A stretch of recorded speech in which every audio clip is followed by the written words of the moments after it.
What's going on, everybody? As you can see, we've got a pretty special beer review. Just started my spring break today, and my girlfriend's coming in a little bit, and I wanted to crack this one open because I haven't had it before, and I didn't want to drink the whole thing by myself. So this is Founder's Blushing Monk. Um, this was the first release in their Backstage series. I think it ran about $15, and it was released last summer or so.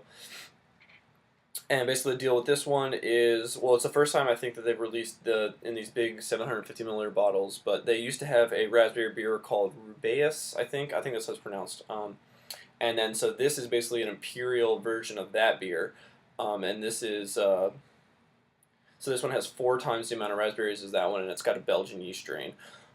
So I've heard mixed reviews about this one. It definitely is the least popular of the Backstage series so far. CBS being the most popular.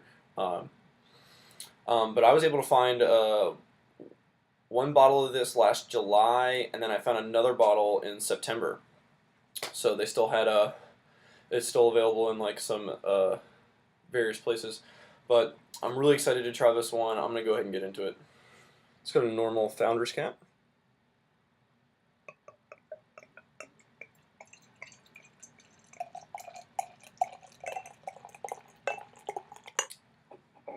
Look at that. That is interesting. It's got it had about a finger of a kind of pink head with some really big bubbles on it. Really fine bubbles towards the bottom. You can't really see through it at all because of how cloudy it is, but you can tell there's some really fine carbonation on the sides, and as far as the bottom, you can't really tell.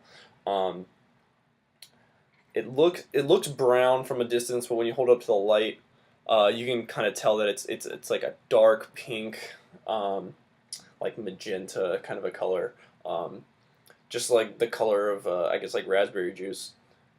But it looks pretty interesting. Looks like it's got a good amount of lacing. The head's gonna stick around a little bit. Let's go ahead and give this one a smell. Just that smells insanely sweet. Just intense amount of fruitiness. Definitely the raspberries, obviously coming through. You're getting a slight tartness in the smell, maybe a little bit of a lactic quality. Slight booziness, not really that bad though. It's hardly noticeable. Yeah, just is insanely sweet and fruity. That's the best way to describe this. You're not really getting much of the Belgian yeast character in it, so it smells crazy. But I'm ready to try this one. So here we go. Cheers. Whoa, that's insanely sweet and dry. It's like mouth puckering. Now it's not like sour like some of the lambics and stuff like that, but it definitely has a nice tartness to go along with the sweetness. And the sweetness is insane. It's so fruity, and it just tastes like squeezed raspberries. There's literally no alcohol to speak of in the flavor.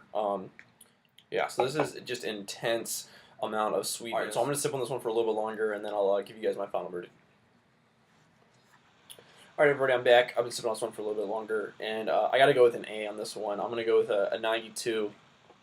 The thing about this one is that I mean it is a fruit beer, but it's definitely more of an extreme kind of a fruit beer. The only other one that I can think of that would be considered more extreme of a fruit beer than this one would be Fort from Dogfish Head, which is like 15 or 16% alcohol.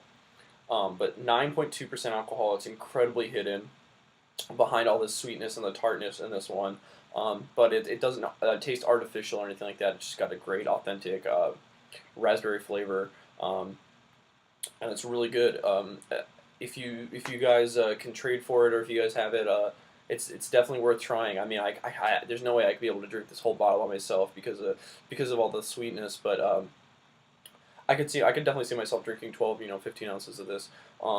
It goes down really smooth, and you really can't taste the alcohol at all. So this has been Founder's Blushing Monk, and I'll see you guys in another beer review. Cheers.